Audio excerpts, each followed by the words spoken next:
if you're my size, I'm not talking normal fat. I'm talking, giant fats. Stop counting your calories. It's ridiculous. Stop it. For people my size, I'm not talking about normal fatties. I'm talking about the sugary fatties, the fat fatties, the people that just smell like McDonald's drive-thru. I'm talking about the big ones. You know what I'm talking about. The fried chicken finger, good-looking people. Stop counting your calories. It doesn't work. So, Stop. welcome to the Total Fitness Bodybuilding Podcast with Lee Hayward and Jeff Samataro. Since 1997, Lee Hayward's Total Fitness Bodybuilding has been online helping guys to build muscle, lose fat, and become the best version of themselves. The goal of this podcast is to provide you with real-world practical fitness and nutrition advice to look your best, improve your health, and feel confident in your own skin, so you can live life to the fullest without having your body holding you back from doing the things you want to do. So if you're ready to get started, let's jump into the show. Welcome to the Total Fitness Bodybuilding Podcast. My name is Lee Hayward, and in today's episode, we're going to talk about weight loss. And I mean extreme weight loss, because my guest for today, Mark King, was a rather large man. At his peak, he hit 886 pounds. And we're going to share the story of how he actually found out that he was 886 pounds, because in case you don't know, most bathroom scales don't go that heavy, right? Most scales in general don't go anywhere near that heavy. But he found out that he was exactly 886 pounds. And since then, he's actually lost over 300 pounds. I don't know the exact number because he's literally losing weight by the day, but he went from 886 to now he's in the low 500 range. So again, an amazing transformation, an amazing accomplishment to lose that much weight. And he's still making progress. And he's going to be sharing the ups and downs and the challenges and the mental and physical struggles that go along with extreme obesity.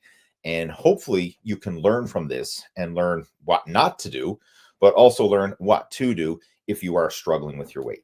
So I'm excited to share this conversation with you because it's an eye-opening one for sure. And I think it'll give hope to a lot of people who feel that they're too far gone. Because I talk to people on a regular basis, people who follow my content, who reach out to me and stuff, and they say, gee, I'm 100 pounds overweight. I'm in my 40s. I'm in my 50s. Like, oh, I'm too old. I'm too fat. I'm too far gone. There's no hope for me. And the reason why I want to share this conversation with you is because Mark was beyond what most people would consider too far gone. Yet he still was able to turn things around and make progress. Now, is it perfect? Hell no, it ain't perfect. But is it better than it was before? Absolutely. He is getting better and he's making progress and he's giving hope to others. So I want to share this conversation to hopefully give some hope and inspiration to you as well, and so that you can learn from this. Now, I do have a confession to make here with this whole podcast interview. The audio quality is not the greatest, and that's on my end. That was a total novice podcast mistake that I made, because when we were recording this, there was a fan on in the background, and I didn't realize it while I was recording it. But that fan, the hum of that fan going in the background, was kicking in, I guess, and distorting the audio on my end. Now, Mark's end, it came through clear. So when Mark is speaking, the audio is fine. But when I'm speaking, it's a little crackly. Now, I've tried my best to edit it and clean it up in the editing process, but it's still not perfect, right? There's some cracks and highs and lows with the audio. So I do apologize in advance for that. But the star of the show, Mark, his audio came through clear. And that's the most important thing. So I just want to give you a heads up with that as you listen to today's podcast episode. But I definitely want you to check this out because this is going to be an eye-opening one for sure. So without further ado, let's jump into the podcast. First off, for the sake of people who are going to be watching the podcast, like, who are you, where you're from, and, kind of give us a little introduction of who Mark is. Well, I am Mark King. I have been a lot of things in life, but the one thing I've never been is skinny. Okay.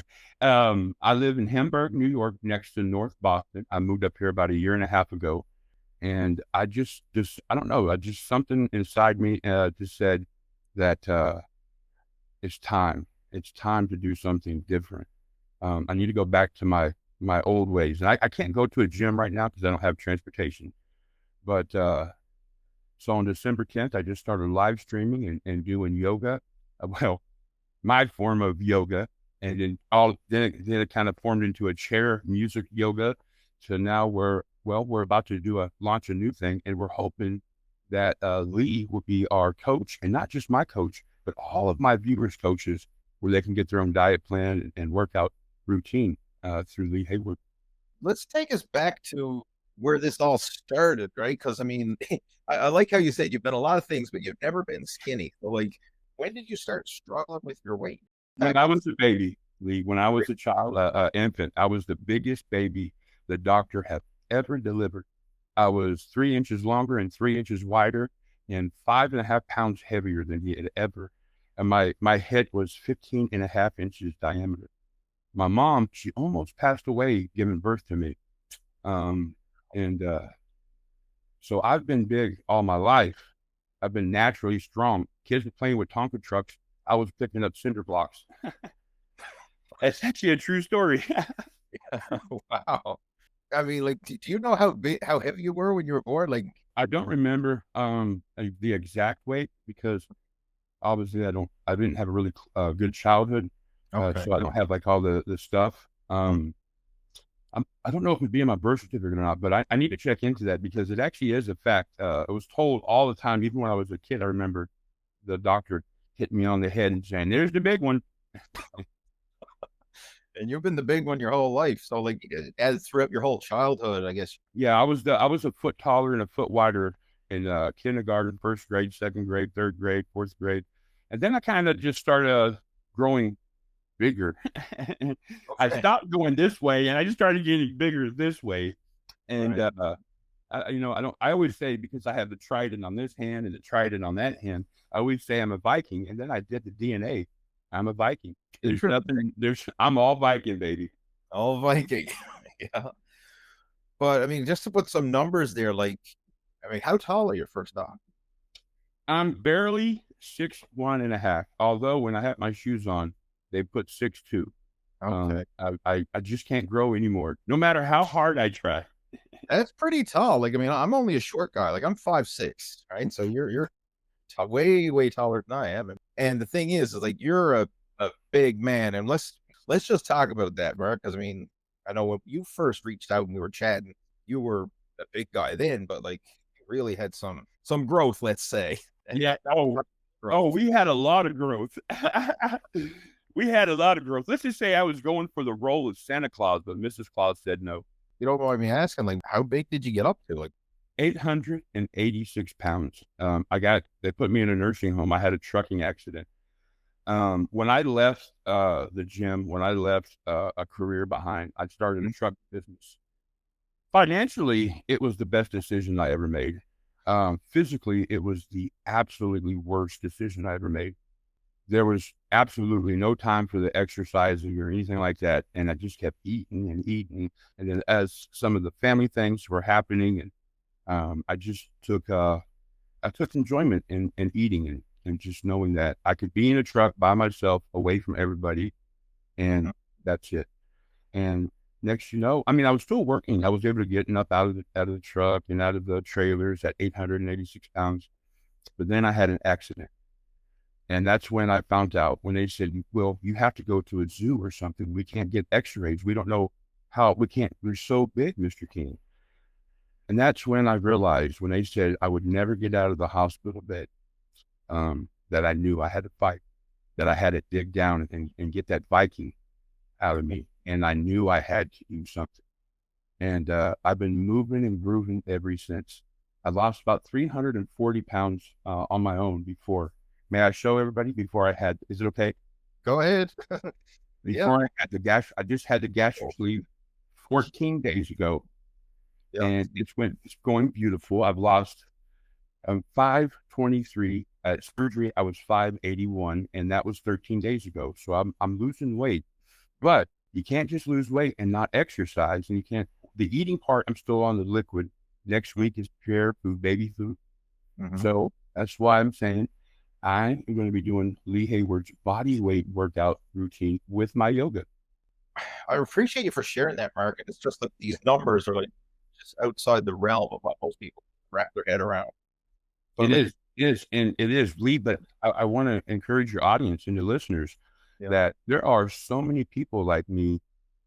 It's crazy but they don't know that there's hope. They don't know that there's a tomorrow. They're just stuck in where they're at because they think I've gotten so big, there's no hope, but there is. And I think we all should understand that. wow. I hear that same thing. Like a lot of people who are literally half the size of you thinking there's no hope for me. There's no hope for me. I'm too far gone, or I'm too old, or I'm too whatever. But like, I always like the operational mindset. Regardless of your situation, improvement is always possible. Right? Like that's the way I always like to operate it. You could be better than you were before. It's probably not going to be perfect, but it could be better than it was before. Right? I mean, that gives you that sliver of hope, that sliver of optimism. You've lost over 300 pounds. Like that's bigger than an obese person. Like, you know what I mean? Like you've lost a full obese person. 300 pounds. I believe I might have lost Lee and his beautiful wife. I think I lost probably even more than that, and maybe one thing. Just put that in perspective. I mean, like these are crazy numbers. And the thing is, like you were a long distance truck driver, right? That's what you were? Yeah. Yes, I was. I started a new career, and that career was truck driving. And like I said, it was financially a blessing, but physically it was the worst thing I ever did. Was it just the lifestyle? I mean, obviously sitting in the truck for hours a day. Yeah. And I was training that I made more money by training, and legally I had to sit up there with the trainees. So when I'm supposed to be sleeping, I'm not. And what am I doing? I'm eating with them. I'm drinking soda pop with them. I'm drinking coffee. I'm which I don't smoke cigarettes anymore. Please stop if you do. It's really horrible for you. But I was doing anything just to stay awake. Jeez. Well, like even at that big size, like you were able to get in and out of the truck. Like that's not easy. You're forgetting with your courses, and I'm not trying to toot your horn, but I improved my first time going to the gym. And if you don't mind me giving a shout out to one of your bigger fans, Jaron Lewis, and he was a tall, skinny string bean of a guy, and I was a big blimp at the time. I was like 400 pounds or something. And we literally just started applying Lee Hayward's methods to our stuff. And then we realized, wait a minute, Lee's onto something. But yeah, man, I mean, we literally went from like just more flob in a string bean to where he was looking jacked like he's ready to hit Mr. Olympian stage, to me where I was literally leg pressing 3,300 pounds. I had people standing on the leg press. I deadlifted twice on video, 1,310 pounds. I was arm curling 200 pounds like it was nothing. It was crazy the amount. It was literally everybody that looked like Hollywood Hogan was crying to the manager because I was using all the weights every time I would go. It got to the point where they're like, all right, big dude, can you at least tell us your schedule? I said, why? Because they said, we want to work out too. Sometimes you just have to go to the extreme and get it in. And I lost that drive when I started truck driving. I just disassociated with all of it and only focused on making money.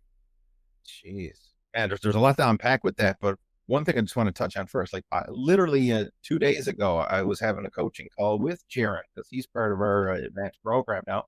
And he mentioned back in the day, you guys used to work out at the same gym. I believe it was in Alabama. That's where you were at the time? Pelham, Alabama. Yeah.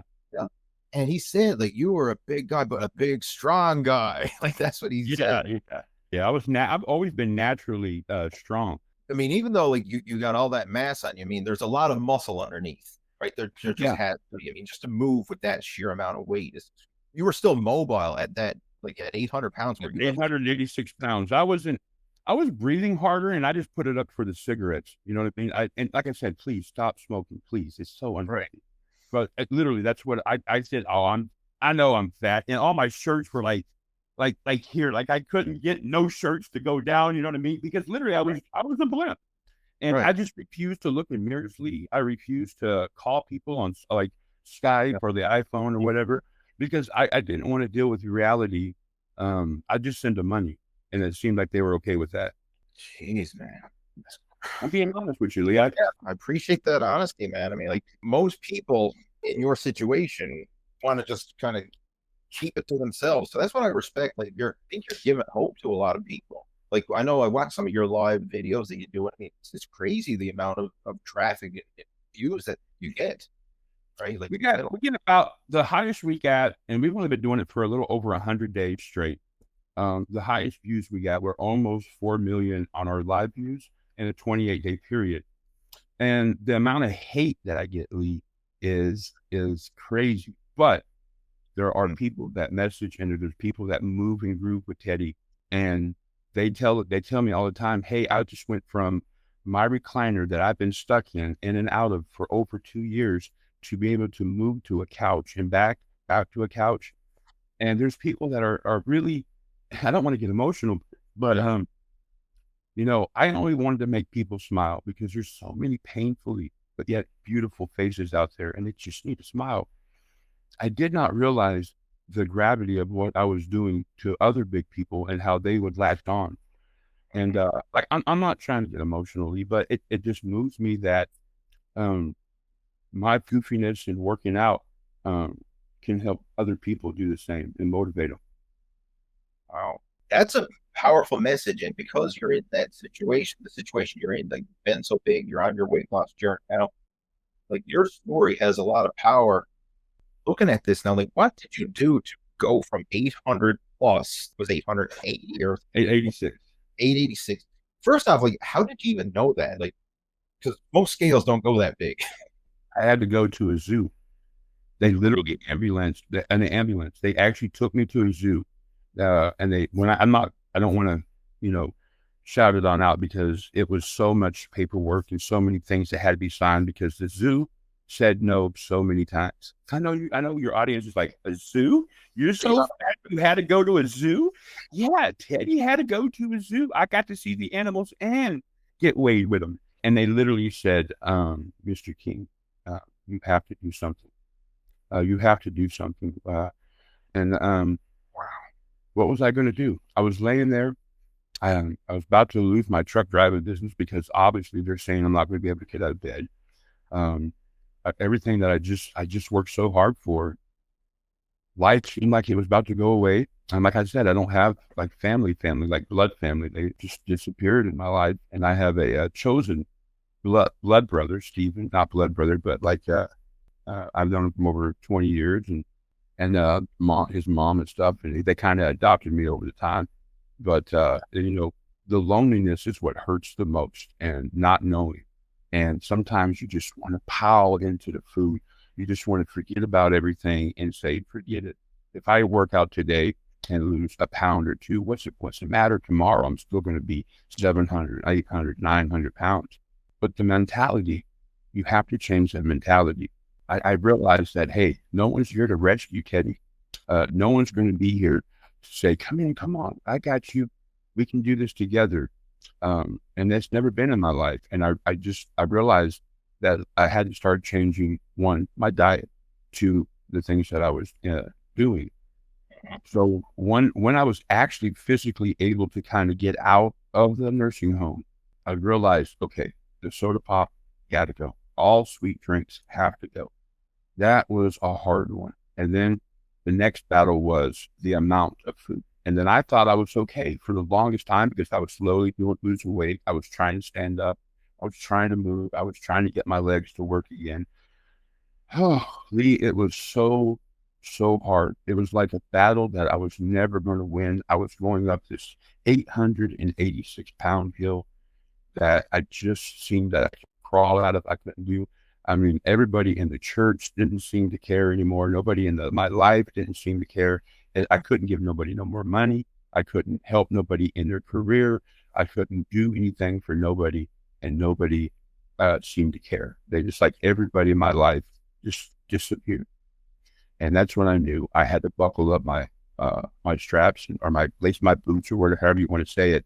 And I started, I know you're going to laugh, and I know you're going to say, quit tooting Lee's horn. But I just started rewatching videos that I had bought courses off Lee, and I haven't loaded on a Dropbox, and the body weight workouts. And I just started trying to do the body workouts best I could. And that's honestly what I started doing until my hip and a few other things said no. And then I just started doing the movement and the grooving the best I could. But honestly, I didn't take it that serious until December 10th of last year. Because I kind of gave up between 500 and 650 pounds. I couldn't go no matter what I did, no matter if I fasted, no matter if I intermittent fast, keto, your mom's diet, your dad's diet, and your cousin's diet. I just couldn't get past it. And that's why I got the sleeve. And I don't know. It's just one of those things. I don't know. I really had to do what I had to do. I mean, I respect you for being so transparent here with this and sharing, because I know like there's going to be a lot of haters out there. I'm sure you've heard it all. You'd be surprised. I can imagine like the sheer volume. But the thing is, in amongst all that negativity, there's a percentage of people that are resonating with what you're going through. Like they're not going to be the haters, the commenters, the trolls, but they're in the shadows watching. And and I know it's truly, because I have almost 700,000 people that come back out of my viewers a month. So they're returning, and it's growing and growing and growing. And I get it. But like I said, the one thing, Lee, that I didn't expect was people my size to latch on as much as they did. I didn't realize that until about midway through my journey and the YouTube and moving and grooving as Teddy, the BS talking yoga teddy bear. Where did that name come from? Okay, so my tagline is, "Hi, I'm Teddy, the bullshit talking teddy bear, and welcome to King Lab 2025." King, my last name is King, and I'm a Christian, and I believe in Jesus as King. So I put my interpretation of Jesus with the crown for the logo, and we're live because that's what we do a lot. We go live. And then Teddy, all my life, everybody said, "You're just a big old teddy bear. You're just a big old teddy bear. Come here and let me cuddle with you, you big old teddy bear." Well, so I said, "Well, I'm Teddy, and I love to BS. I can bullshit with the best of them." And so I said, "What else could I be but Teddy, the bullshit talking teddy bear?" Perfect. I mean, it's a catchy thing, but it resonates. Hey, it's you, right? It is. It's 100% me. And a lot of people don't realize you have to be you, because if you're going to start a transformation in your own life, you have to first be honest with you.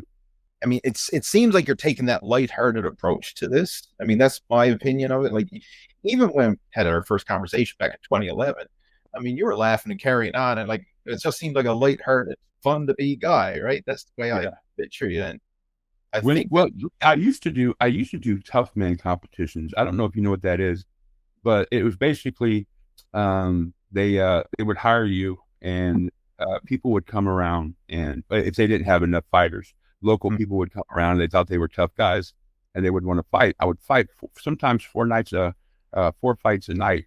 Out of 73, I lost 3, 1 technical, and 2 was a surprise. Honestly, I didn't expect it. And, I used to have fun with that until I just didn't care anymore. I just lost interest. I didn't want it. The pay wasn't getting as good as it was. They expect you to work harder and get paid less. The advertisement wasn't there. UFC started. There's other things that were starting at the time. It was just like Tough Man just went, ew, literally to the point where we're sweeping floors after fighting. You know what I mean? So I said, and that was, in case you don't remember, that was, Big Country. I used to fight underneath way back in the day. Was that like bare knuckle? No. You had gloves and stuff on. Okay. You still had a ring, and you had an audience, and most of the time, I think the most it was like 2,000 people in an arena at a time, and televised everything. And it was fun for a while. The girls liked it, if you know what I mean. And been through the bar scene. If you're crazy, you might have been in a couple overnight slammers. You had a lot of fun. I had a lot of fun back in the day. It was exciting, but honestly, I would say it was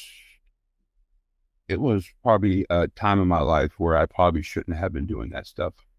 Just because I can't hurt somebody doesn't mean I have to. And that's kind of where I was going back with, why do I take everything kind of more lighthearted and the comical experiences? Because I learned a long time ago, a tough guy doesn't have to be tough. You just got to be nice. Yeah, that's a different perspective for sure. Yeah. Well, when And you're my eyes and you walk around and people usually other guys usually put their head down when you're staring at the girl, or, they're, oh, my bad, big dude, my bad, big dude. You get this kind of complex that people give you where you're like, wait a minute, everybody thinks I'm a giant. Maybe I should act like a giant. And then you learn real quickly that you probably shouldn't act like a giant all the time. like when you go out in public and stuff like that, I mean, I've been drawing an audience, and no Yeah. matter I was a kid, and from the playground Yeah. to the parking lots, no matter where I go, even when I walk now where I go, people, oh my God, look at that fat man or that huge man. When I was working out in the gym with good old Jaron Lewis, I used to see in my videos, people would just stand around and watch me lift these massive amount of weights. I don't really know. It's just one of those things where it's like, I really don't know. I think I just realized that I needed to draw more attention on people that were hurting, and make them smile. And then it became to where I realized there's people like me in this world where they need to lose the weight, but they don't have the drive, or they don't understand that you have to change your mindset. I always say, if you're my size, I'm not talking normal fat. I'm talking, giant fats. Stop counting your calories. It's ridiculous. Stop it. For people my size, I'm not talking about normal fatties. I'm talking about the sugary fatties, the fat fatties, the people that just smell like McDonald's drive-thru. I'm talking about the big ones. You know what I'm talking about. The fried chicken finger, good looking people. Stop counting your calories. It doesn't work. Stop all sugar. Stop. And only use one plate. Put it on a plate. After that, you're done. You're done. And then once you realize you start losing weight, you start losing weight. Even if you can't stand up, you can move, you can groove, you can do things to get your heart rate up. You can shadow box, you can pick some apples at the orchard if you have to. But only use that one plate. And then there's going to be a point where you're going to have to start counting calories and stuff like that. But until then, get you a plate, put it on there, and that's it. That's your breakfast, your lunch, your dinner. That's it. I love that approach, because one of the things I think that holds a lot of people back is they try to make things too complicated. They're overthinking it. And nowadays with the internet, especially, where we're so bombarded with information overload. Like if I go into Google, for example, and I study what's the best diet, what's the best workout, you're getting hundreds of all these millions of results. And it's very often count your calories, track your macros, and it's all these complicated things. But I love what you just said. You're not counting calories, you're counting plates. You get one plate. Right. That's so simple. That person my size will manipulate the calories in a heartbeat. It will take advantage of it, and it just doesn't work for our size. Absolutely. Like all these things you hear thrown around, like eat a gram of protein per pound of body weight. There's no way in hell you're eating a gram of protein per pound of body weight at 500 or whatever. It ain't happening. No. And even the numbers, like people trying to say, this is how many calories per pound. Those numbers, they go out the window when you're at that next level. Like when you were on the way up, so to speak, like what was a typical day's eating like for you? I mean, I know. You want to know what Teddy was munching on. What was Teddy munching on? He wants to know what Teddy was munching on. Ready? You might want to get something to cover your mouth, because you might. All right. Okay. Well, when I was started my truck business, milk trucking, like in the morning, I would go to a truck stop. I'm not going to say no truck stops because I don't want to give advertisement out, but I'll go to a truck stop, and those little like those little rolls you see like next to the sausages and the hot dogs and stuff. I forgot what they're called. I would literally just buy all of that, and I would get like lots. I mean, like I would get to 2 liters of Dr. Pepper, and that would be a typical breakfast. You know what I mean? That would be a typical breakfast. It would be anywhere from like 20 to 30 of those little wings. And then sometimes I'd be like, you know what? I might be a little hungry after I have breakfast. So then I would say, well, there's 12 hot dogs sitting here. Why not buy those too? Make it easy for me. And then I would pull over probably about 2 hours later, and I would go into like a pizza place, and I'll get a cheesy crust pizza with all the fixing, extra meat, pour on more cheese. I used to tell them, when you think it's overloaded with cheese, add a couple more fistful. I'll pay for it. Don't worry about it. And then I eat that as a mid snack before lunch with another bottle of Dr. Pepper, 2-liter bottle, people, not a 20 ounce or 16 ounce or 12-ounce can. And to me, it became kind of normal. And then I'd go to like fish. I'd go get a fish fry or something and eat 20 hush puppies with a massive amount of potato wedges and 16 pieces of catfish or something. Just pouring the hot sauce on with the coleslaw, like it was a normal thing. It just kept getting more and more and more. And then for like maybe the snack before my snack, I would stop. I know what you're saying, a snack before your snack. I would get a little health conscious, and I'd go tear up one of those big bags of beef jerky and gummy worms and some gummy bears to kind of even it out with another bottle of 2-liter, another bottle of the soda pop.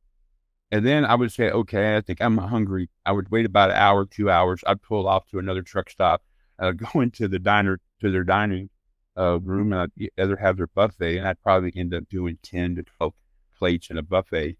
And then I'd be like, I'm kind of full, but I got a long trip tonight, so I probably should get some things to go.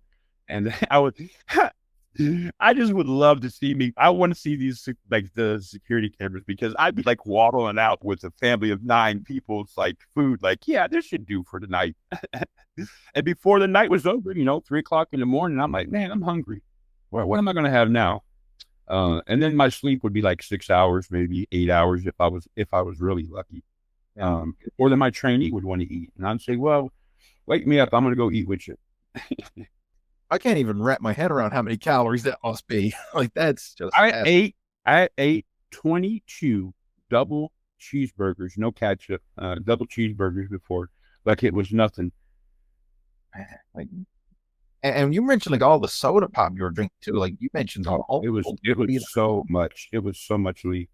And is that regular soda? I'm sure it's not the diet sodas that you're full out. It was Dr. Pepper. It was regular Dr. Pepper. And I know a friend of mine, he calls it, full fat soda. It's not that diet stuff, it's the full fat soda, right? So you're drinking the real thing. I mean, man. So, wow. Well, like, did you feel like you needed that much food? I did. It just kept growing, Lee. It just kept growing and growing. And then when somebody would want to see me, like Christmas time or something like that, I would panic. Because I realized, I'm about to be busted. Because I knew what I was doing was wrong. There's no rhyme or reason for it. However you say that word. And I knew for a fact I was about to catch hell. So then I would try to say, well, the dispatcher can't get me that way. Man, let me just send a couple thousand. We'll be okay. I'll see y'all next Christmas. And it seemed to be okay as long as there was money. And speaking of money, like that must have cost a fortune just to food. Like your food bill. I'm not lying. You're not lying. It'd be nothing for me to spend $180 at a truck stop just on snacks and food, a meal. I mean, I was making really good money. I was making $5-6 grand a week, and I was spending probably half of that just on food. Holy! I mean, I'm telling you the truth, Lee. I'm telling you the truth. When I eat, I was eating, and some of the waitresses that got to know me, they would get concerned and write little notes and stuff on the bill, like, please, Teddy, maybe slow down a little bit on, 5 plates of bacon and 6 plates of sausages and, 57 eggs, scrambled eggs, they're like, please, it's just not good for you. We love you. And I would say, oh, I love you guys, and just give them some money. And it seemed it was okay. Wow. And I mean, it's hard to imagine. I mean, like, and obviously, you're a smart guy. Like, this isn't healthy eating this sheer volume. No, I didn't care. There was something that happened that was devastating to Teddy, and that's why I started the truck driving business. And it was the betrayal of the church. It was very bad hurt for Teddy, and I took it a very Oh, very, very bad way. And I went into a very bad depression that almost took my life at 886 pounds. I didn't care. I just wanted to eat and disappear from the world. I lied to everybody that needed me or wanted me to come and visit, and I just ate my life away. I just didn't care. I played around like it wasn't real. But in the back of my head, I knew one day they're going to literally have to get a sawzall or something and cut me out of the truck and get a whole army crew just to carry me out. I realized that. But it was until I actually had the accident and they said the number. I would go take a shower and stuff, and I would absolutely just avoid looking at the mirrors. I would not look at mirrors. I just wouldn't. And when I take showers, it was like, man, I'm getting bigger. But my excuse was always, you're still doing your job. You're still working. You're still able to work. You're okay. Don't listen to your head. You're all right. The reality is, I was a lost little boy that never had anybody who loved him.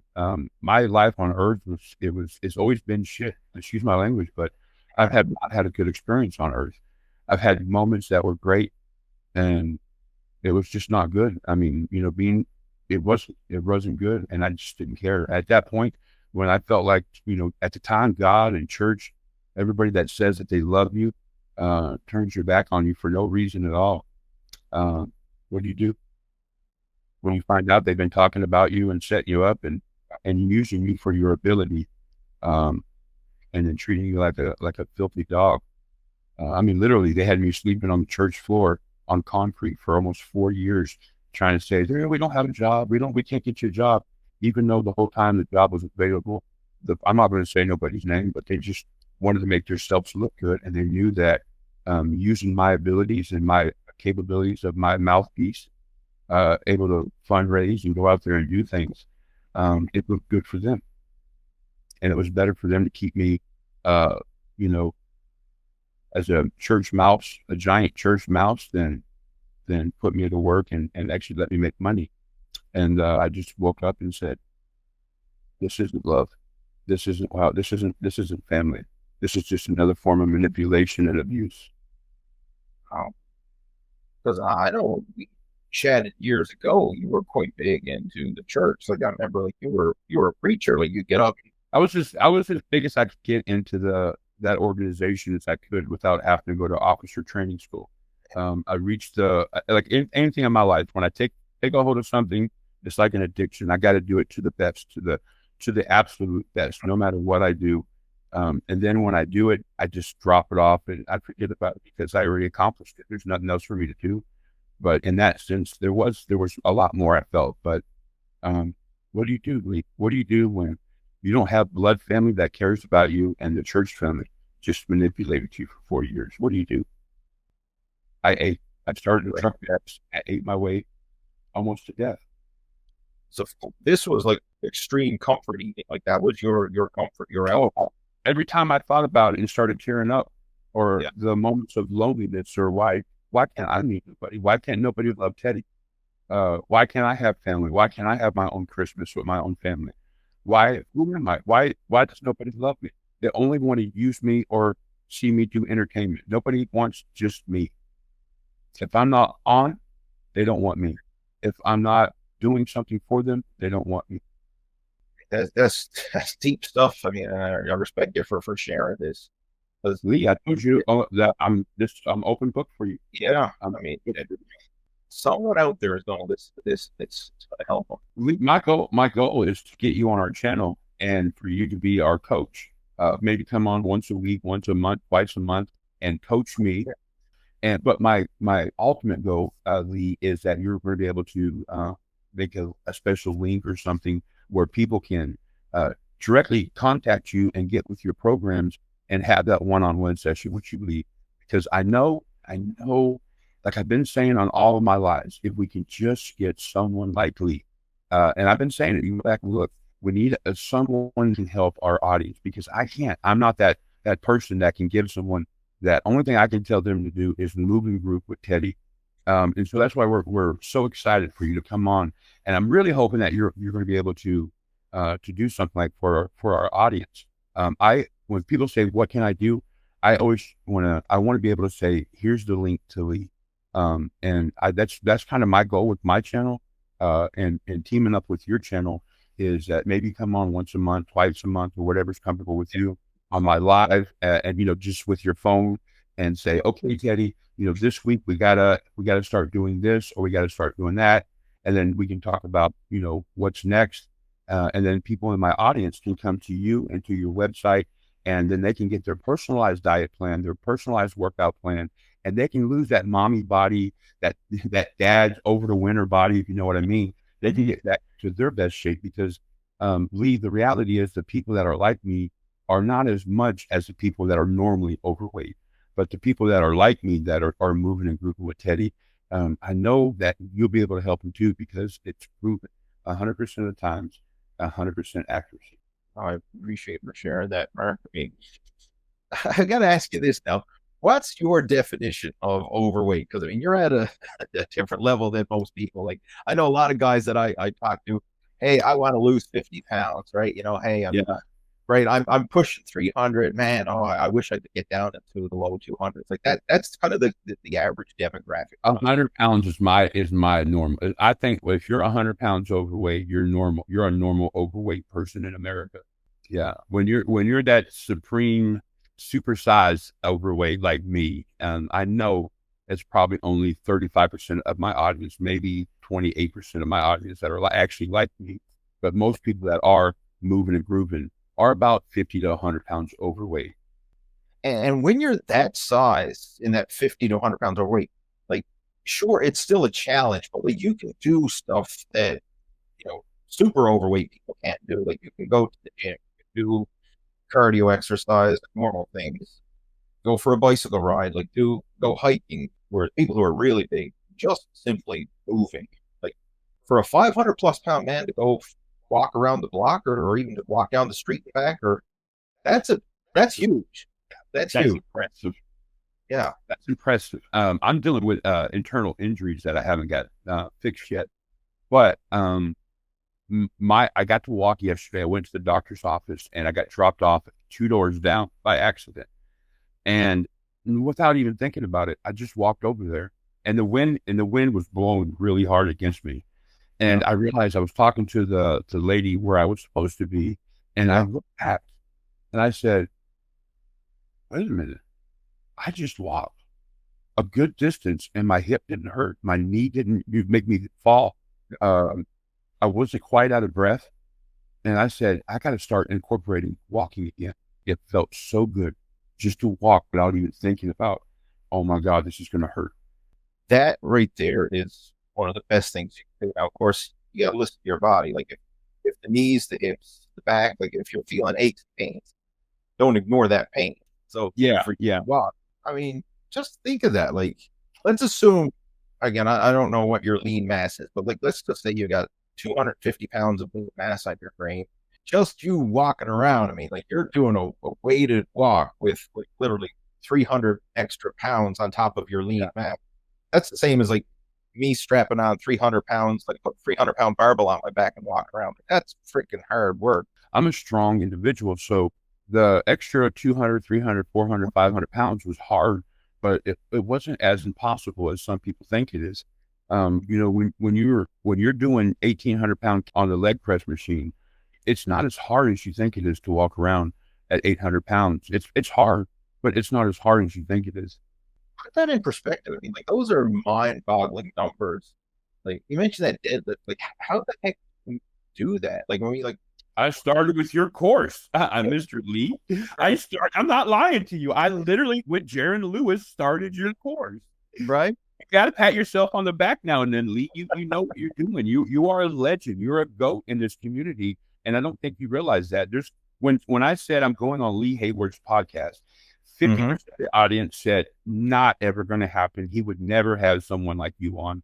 And the other 50% of people said, you're talking about Lee Hayward? The Lee Hayward? Wow. Yeah, baby. The Lee Hayward. Lee, pat yourself on the back, man. Your programs work. I'm telling you, you got to realize you're a GOAT, bud. I appreciate that, Mark.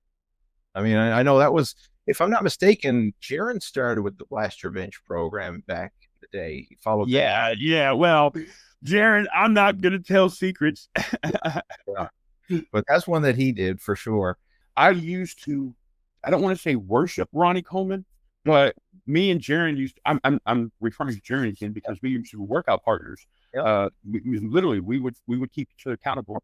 And we'd go, but we would mimic Ronnie because lightweight, baby. It's Ronnie Coleman. I mean, who doesn't want to be Ronnie Coleman at the end of the day? I mean, come on. I always wanted to be a Mr. Olympian.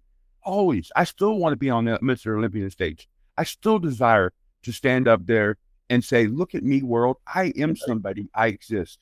I mean, do you have any videos of those lifts at all? Like, yeah, I believe most of them are right there on my catalog on YouTube. King Live, can I say it? King Live 2025. Yeah, absolutely. Share away. I mean, go through the catalog.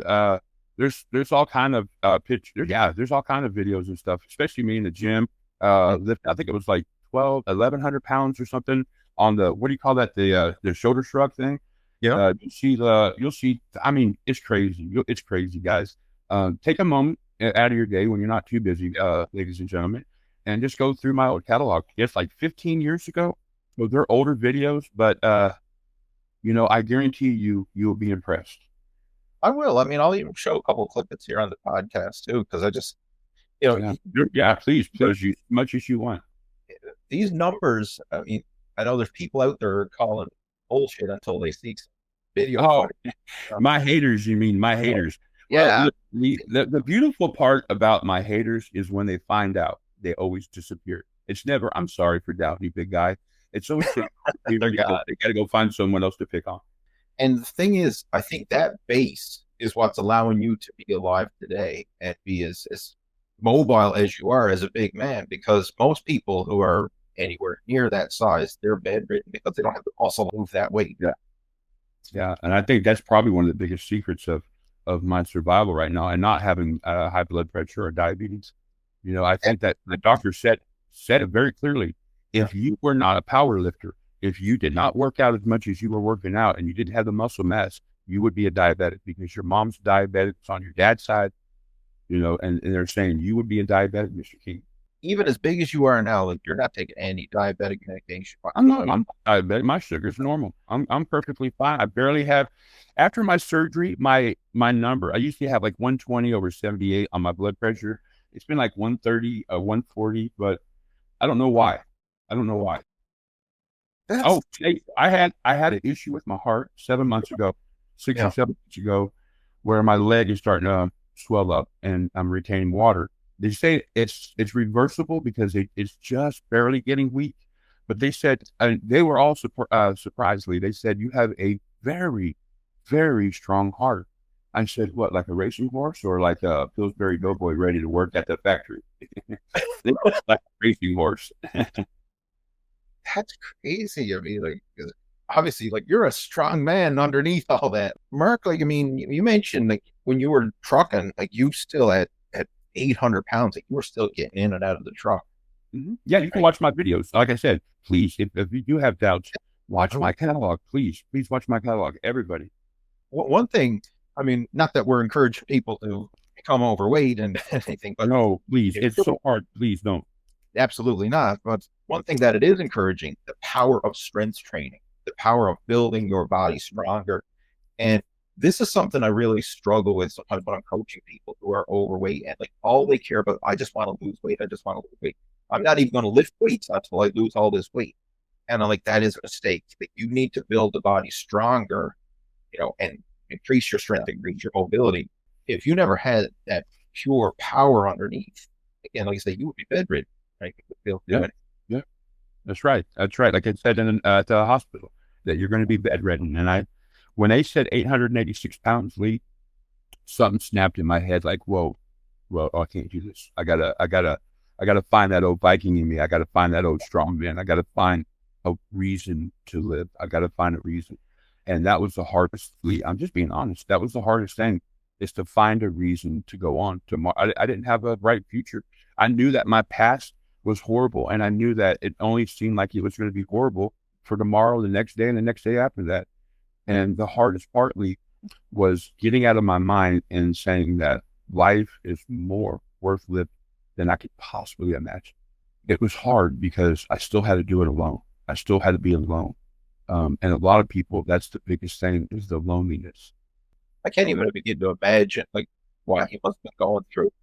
And if you don't mind me asking, like, where was your rock bottom? Like, obviously, you're a big man, you're getting bigger, but like, when was it finally bad enough? Laying in the X-ray at a zoo. Okay. There you I'm go. being honest. That was it. When they said we have to bring you to a zoo because we cannot get an X-ray, we cannot get an MRI, we cannot see what's internally wrong with you.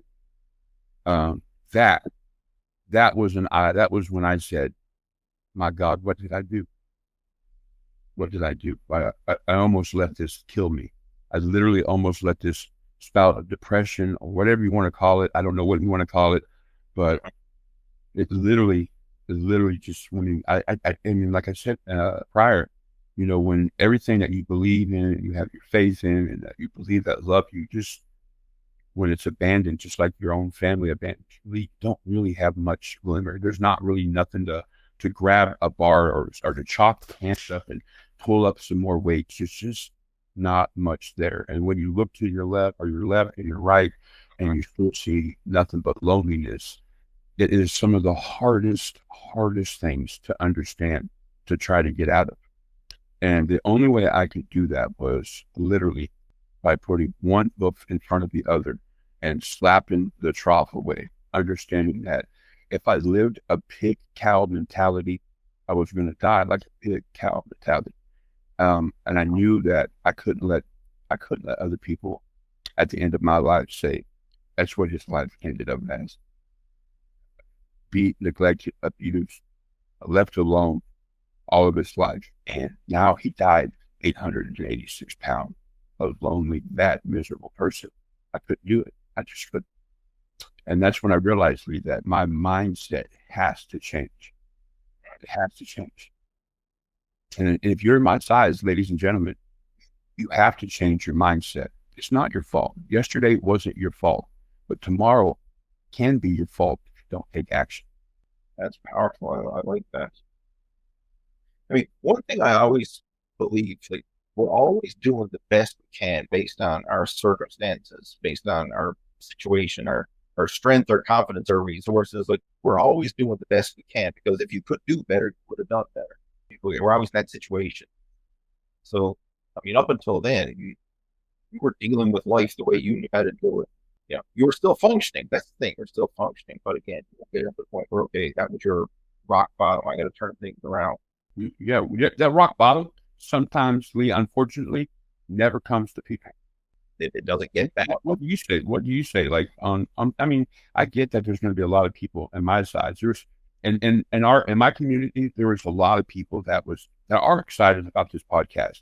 What would you say for people that maybe are normally fat and not my size, but normally fat people, 50 to 100 and a little over, and they think their rock bottom's never going to come? What would you say to them, Lee? One thing that I always try to do for myself and to do for others is visualize you're at the fork in the road. And like, if I keep going down this path, this is where I'm going to end up. Whereas if I make a change, this is where I could end up, in a better situation. And I always try to like visualize, where do you want to be? Not just today, tomorrow, next week, next month. Like, where do you want to be a year from now, 3 years from now, 5 years, 10 years? And like, is the path I'm going on right now, am I even going to be here in 10 years? Right? Or like 10 years down the road and saying like, wow, looking back, feeling proud of the change that you made? Or are you going to be looking back, if you're still here, looking back at regret? Now you're heavier, you're worse, your health is worse again. My advice, if I could, like, visualize the future, visualize it is bad, it's too bad. What do you got to do? Yeah. And another one that I would try to recommend, think of something bigger than yourself. Who is going to benefit from you getting in shape? Like, if someone's got a family, like wife, children, stuff like that. Yeah. Think of them. Like, let's do it for them. If you're not going to do it for yourself, let's do it for them. So, like, by helping you, I mean, that's going to help inspire others. Yeah, I mean, like, I'm excited to follow along with your journey, because, as I mentioned, like, if you can see results, that's going to give hope to people who think I'm too far gone. It's too bad. Like, someone who say 400 pounds saying, oh, what's the point? Right? I'm too big, I'm too old, I'm too whatever, I can't do it. And then they see you doing it, like, oh shit, if he can do it, what's my excuse? Yeah. That's if Teddy can do it, you can do it. So you lost 300 pounds before you even had this operation. 346 pounds. How did you do that? Let me say it very clear how I did it, Lee. Yeah. One, people are going to laugh, but I literally said no more soda, no more sweet drinks, no more fruit, absolutely zero fruit. The natural sugars is the same as bad sugar when you're my weight. Don't focus on sugar. I know a lot of you fatties, my fatties, us, are crying, "Oh, Teddy, don't say no to sugar." Guess what? You're going to have to cut sugar. I instantly lost 120 pounds as soon as that. And I didn't even change the portion plate yet. Ladies and gentlemen, this is before I figured out that normal people don't eat plates bigger than their breasticles. In case you don't know what that is, I got big breasticles. And as people, I used to say, if I can at least fill a plate full of my breasticle up, that's a good portion. That's not a good portion. You shouldn't have 100-pound breasticle by the man. I'm telling you, to my fatties, I love you, but please, if you want to know how I did it, how Teddy did it, before the moving and grooving, because remember, I was stuck in a wheelchair. I had a mobile scooter thing. I was barely able to walk 10 feet without falling or without my leg being there not because of necessarily the weight, but because of my truck driving injuries. And the weight, believe me, hadn't, and it still has a lot to do with it. So no excuses. But I cut out, and I stopped the excuses. I cut out sugar, and I had a headache for a week and a half. It was the most miserable thing I ever did in my life. At the time, I felt like I was going to die. I felt like it was over. I was like, I just need something sweet. But I did not. I refused to give in to the mind that it's okay to have a canned soda or a small soda. It's okay to eat a couple candy bars or go eat a whole pack of ho-hos or something. It's not okay. And I lost 120 pounds like within the first month just doing that. And then I said, wait a minute. What? Like, just say that again. Like, that's a shocker. You've lost 120 pounds in a month giving up soda. I sure did. I lost 120 pounds. And Lee, I know a lot of people, I have a lot of haters and a lot of people call bullshit, but there's witnesses. The ladies at the nursing homes, I used to have, yeah. Teddy, what do you, yes, I used to have pizza deliveries at the nursing home, Chinese food and the thing was at night, all I had to do was feed the staff. And I had my trucking business. I had some money in the checking account. Yeah. So I would literally have 3 pizzas and the breadsticks with the jalapenos and dipping sauces and the little devil thing with the fudge in it. And it'd be delivered to my nursing home room at 8:30 at night. And I'd be feeding the staff with whatever they wanted. And I would just pow down like, I'm in a nursing home. Life is over for Teddy. And then I realized, okay, I cut out the sugar. Yeah. But I stopped. I got out on my own. I was able to get out of the nursing home. I was on my own. My step-grandfather was passing away, and nobody wanted to take care of him. Rest in peace. And I did it for my other step-grandfather, was like a father to me for the short time that I knew him. I couldn't even take care of myself, but I was taking care of him. And watching him die, I understood that the universe was telling me, God, if you will, that because I do love God. He was telling me, this is going to be you.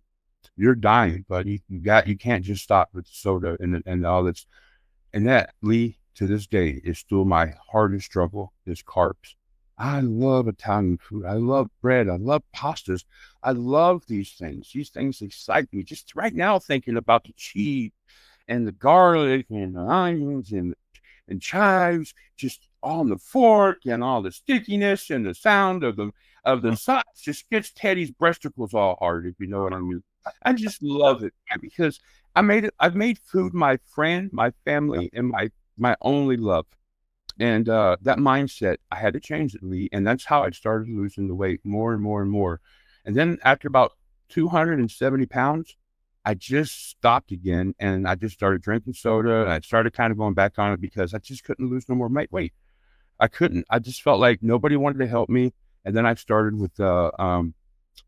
Rakowski's office out of Buffalo, the surgeon. And I realized, okay, we're going to do this. We're going to have to do this.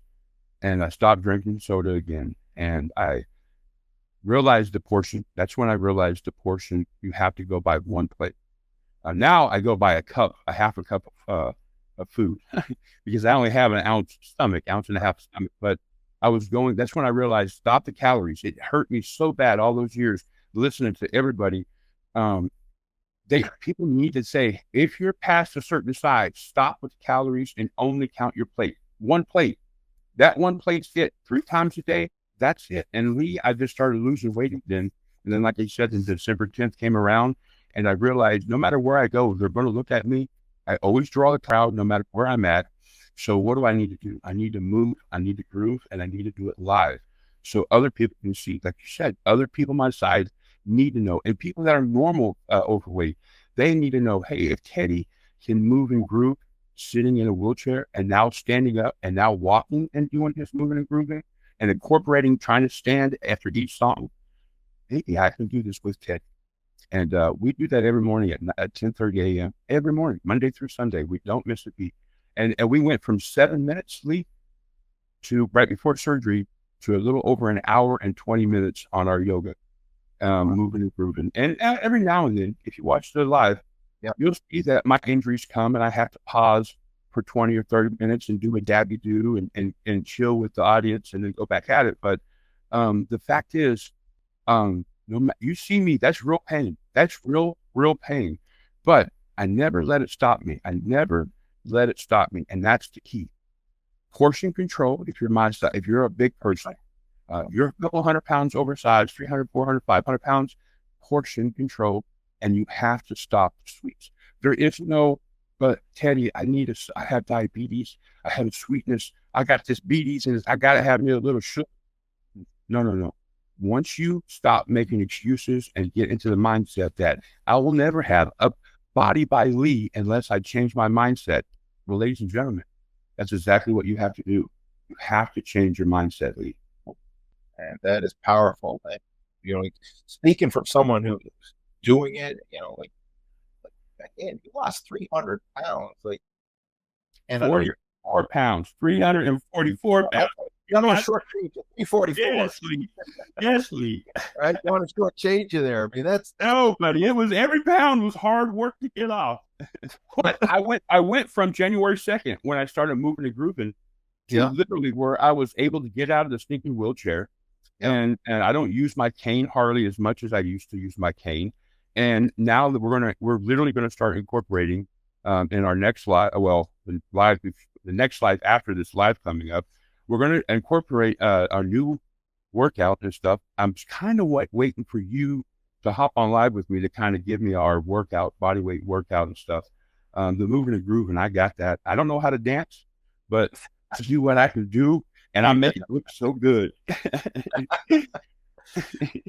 That's so powerful. Again, I just want to recap this for people who are listening. Like, you started off, you cut out the sugar, you cut out the soda, and like that was, you dropped a ton of weight just from that alone. And then natural sugars is too, Lee. It's important that you say that to people that are over my size, because a lot of people say, okay, I'll cut out the sugar, no problem. And then they're going to sit there and suck on all natural sugar that they can possibly do. Right. You can't do that. You have to cut out all sugar, Lee. I understand in that situation. Yeah, absolutely. I mean, it's harder to overeat natural sugar, meaning like it's harder to overeat apples than it is candy or potato chips, that's sweets and stuff. But if someone's got a massive appetite, like obviously you do, you can devour a lot of fruit. Right? Teddy can eat, and that's exactly what I was doing. I went from, because I didn't think I didn't like sugar. My thing is savory, greasy, salty, delicious, cheesy stuff that makes you go, that's just better than anything but I had an addiction to sugar that I didn't realize. And I was starting to eat, I was pounding down anything that was sweet, naturally sweet. And I realized, this isn't working. I got to cut out all the sugar. Apples and bananas, like that kind of stuff. Everything had to be cut out because I was literally eating like 2 pineapples and like 2 bushes of bananas and 2 bags of oranges. Listen, I don't know, I'm half toothless now and as goofy as it can be, but these chompers have eaten a lot, I have made enemy of food number one, and I've showed what I can do to that food. But, for, like you said, for the recap, we just have to put that in there, that when you're my size and you're well over being overweight, you have to cut out all sugar. So what did you do then? Like, did you just start drinking water then instead of soda pop as your drink? Yes, I got Crystal Light stuff because I eat water, and I don't want to give out any brand name, but like it's like sugar-free stuff. Right. The water, the squeezy thing, fruit punches, the sugar-free stuff, and it was hard for the first, I would say, 2 months, but then it came almost where I needed my little fruit punch or my grape or whatever I was drinking on. It has to be sugar-free. It has to be sugar-free. And it started working. It really did. Did I see like the shrinkage? No, but it was easier at first to start moving around. It was easier to breathe. It was easier to realize, okay, the sugar is something I have to stop. And then you got into obviously the moving and groove, and the more you move, the better for sure. Well, limiting to the plates, was that something you did on your own as well, like 1 plate? Yes. Yeah. I mean, nobody, Lee, there's not a dietitians and most trainers cannot study people like me and tell them what they do, because it's just, we're out there, but we're not that many.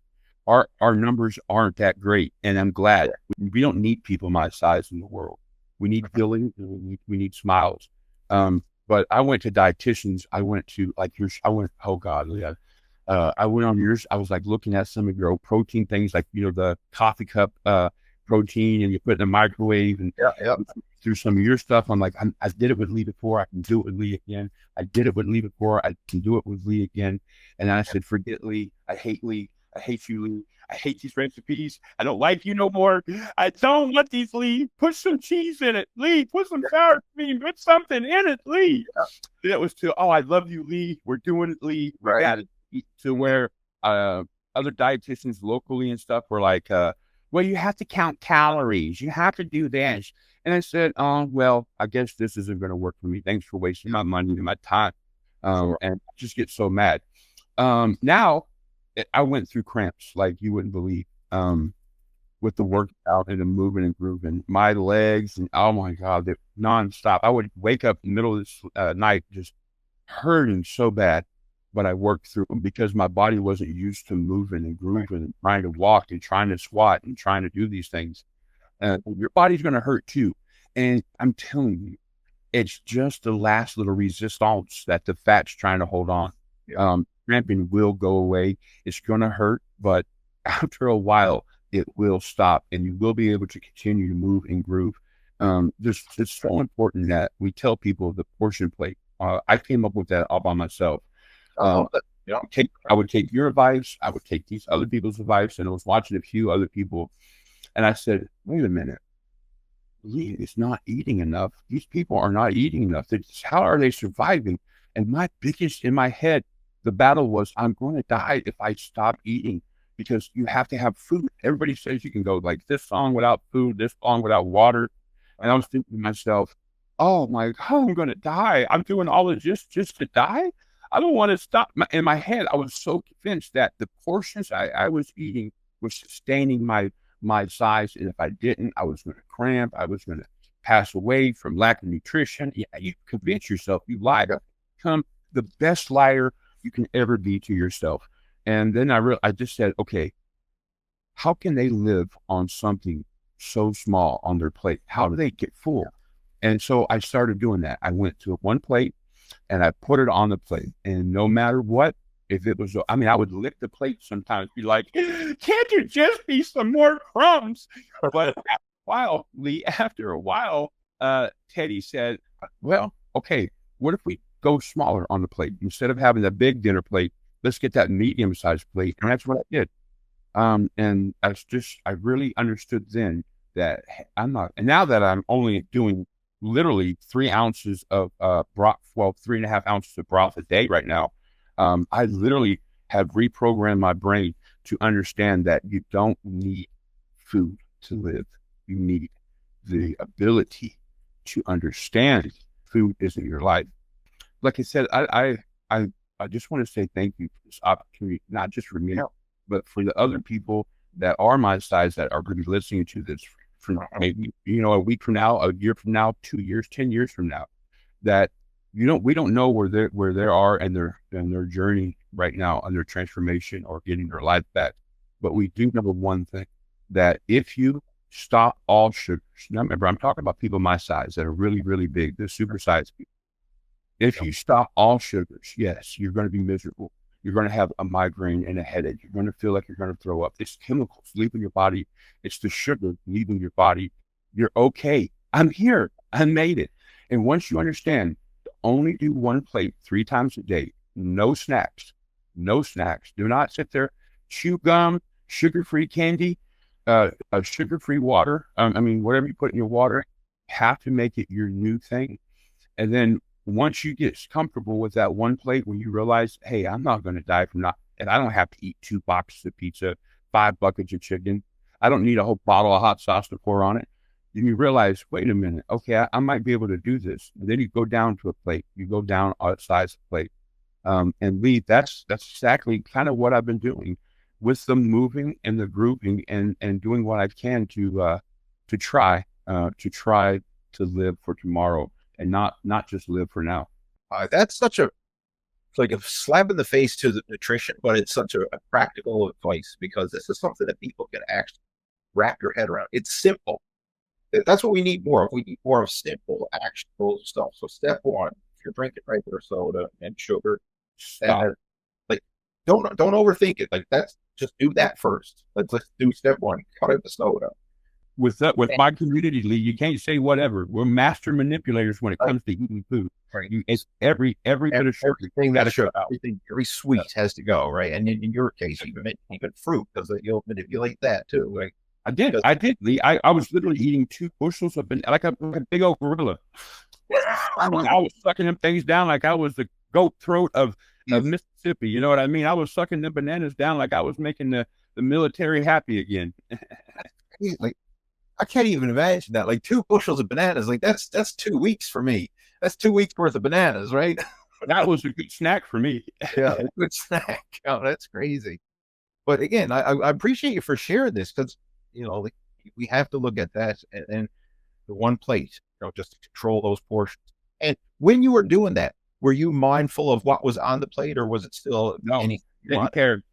Like I said, as long as it fit on the plate. 1 plate. And listen, I know a lot of you fatties, and I'm pointing right at you, and I got my fingers back at me because I did this. I know what you're going to do. You're going to try to make it go over, and you're going to try to make it go high, and you're going to realize that's not going to last. That's not going to work for you. But don't be portioning it out. Put a good amount on there. Make it heavy. Even normal people are going to still look at your plate like, right. But for you, you're going to cry like, this is not going to be enough. Right. I'm going to be hungry. No. It took me probably 7 days. That was a lie. Almost 2 weeks, almost, if I remember right, to get for my belly to do this, to start shrinking. And then, because I tell you how I know, I messed up like we always do. And I ordered a bunch of food and I couldn't eat it. No matter what I tried, I could not get it down. And then it clicked in my head, oh, what happened here? So that's how I know. That's how I know that even if you put 20 chicken strips on your plate and a whole box of mashed potatoes and gravy, guess what? Maybe in 6 months or maybe in a year, when you go down, you'll literally see your portions going from food of mountain of shame to a plate of glory. And then you realize, okay, this is better for me. This is way better. I got energy. I can still live. I can still do things. I'm not as hungry as I thought I was going to be. And then you can pat yourself on the back and then throw that plate away to get you a smaller plate. And remember, it's only going to get better. No, that's real world nutrition advice. This, I think, is a game changer because it's just so simple. When I was doing that, my first 3 years of doing that, from 2017, almost 4 years, I didn't have any exercise. Everything I could do just to walk because of my injuries from the truck driving, from the accident. I had no attendance to sit there and do this and work out and try to be Mr. Hercules. I wasn't doing that. My goal, I simply just wanted to walk. I just wanted to walk from my bedroom to the bathroom, and I wanted to wipe my butt. I wanted to reach down there and wipe my derriere. And I'm still not quite to the derriere reaching, but damn it, I can lift the cheek. I appreciate you for sharing that because you know what? There's another one of our coaching students I want to share. His name is Richard, right? He's been featured on the podcast before as well. Richard's a heavy guy. Like he was 400 plus pounds at 5'3". So he's a really short guy. So for his height weight, I mean that's pretty big. And I remember I was working with Richard, helping him with his weight loss program, and we're about 6 months in or so to his program, and I get an email from him, and he said, "Man, I'm so excited." He said, "I was finally able to wipe my ass for the first time," and I was like normal fat people don't think of that, or even normal people. Like that's not even. Listen, if I can be frankly honest, that is the day I can play with my hemorrhoids again. They're going to be the most amazing day of my life. The day that I can see my penguin-like pecker again, it's going to be the most amazing day of my life. At a certain weight, you just lose the ability to do those things. And I'm not trying to be, just tasteless or nothing, but one of the running things in on my chest, big breasticles, a penguin-like penis. And I'm Teddy, and I'm here to stay. I'm here to have fun, and we're here to move and groove together. And a lot of people don't realize it. I'm not joking. I can't wait to wipe my own butt again. It's going to be at a party. I plan on celebrating the only way that I know how. That's real. I mean, that's real and raw. But like that's a serious issue. I mean, it's stuff that a lot of people don't realize it. But I want your audience just to take a moment and imagine going to the bathroom and not being able to wipe yourself and still carrying on with the disease of obesity. It takes a lot mentally. Once you realize, oh my God, I can't even wipe my own, you think you would stop. You think you would just boom, end it right there and instantly start exercising and changing your life. You know what you do? You order food. You find comfort. You cry into the box of chicken. You cry into the countless cheeseburgers and the countless tacos. And what you do is you find a friend in the food and you say, that doesn't really seem to matter this much. I'm already lonely. Who's really going to care if I have a little track stains in the underwear? Who's going to know? It's just Teddy. Reality is you're going to know, and it's going to hurt you more than you realize. I promise you, Bubba. I promise you, Sissy. One day we can touch our hemorrhoids again. Okay, that's as raw and as real as it gets right there. There's people who are going to relate to that. I'm sure there's going to be heads nodding and stuff. People relate stuff. You shouldn't have to breathe hard after you eat, ladies and gentlemen. That's not a normal thing. Let me give you a couple of pointers, if you don't mind, to the audience. Yeah. You eat a cheeseburger and it's the fifth wrapper laying next to you, you've eaten 4 too many. If you are going, after you eat your second box of pizza, you've eaten 1 box too many. Ladies and gentlemen, once you realize you have lost the ability to ever see your penguin-like penis again, you have gone too far. Once you realize that you have to find manipulating ways to wipe your arcs, you've gone too far. Ladies and gentlemen, when people don't want you in their cars and their furniture no more, you have gone too far. One more good one to let you know. When people kind of buy you cologne and washing powders because they don't think you have any, you've gone too far. But here's the great news, Lee, and I think you already know where I'm going with this. You can always check out Hayward.com, because he has some of the greatest diet plans and some of the greatest workout things you can ever get. And I know, because I've done it and it works. And Lee, I know what you're saying, Lee. Oh, come on, Mark. You don't have to say my name so much, but please, if you're big like me, check him out. It worked for me. I tried other people, but the nonsensical Hollywood stuff, it wasn't for me. It's not going to be for you. He has an underlying tone in some of his, especially his meal plans and stuff. It's simple, and that's kind of where I got it. Simple. It's simple, and it gets where you need and what you want. And there's going to be people saying, "But wait a minute, I can still barely touch and wipe. I'm not quite there. You're almost there." Or I still have my friends. They kind of let me around. We only joke about, our RIP chairs. Well, they're making fun of you, but they're making fun of you. They're saying you're too fat in the nicest way they can. You shouldn't be able to RIP a chair. You should not have graveyards full of little Debbies by your bed. That shouldn't be a thing, ladies and gentlemen. But remember, we can always change that. We can always change that. Yeah, and it goes back to, like I was saying before, like you're at that fork in the road right now. Today, you're at that fork in the road.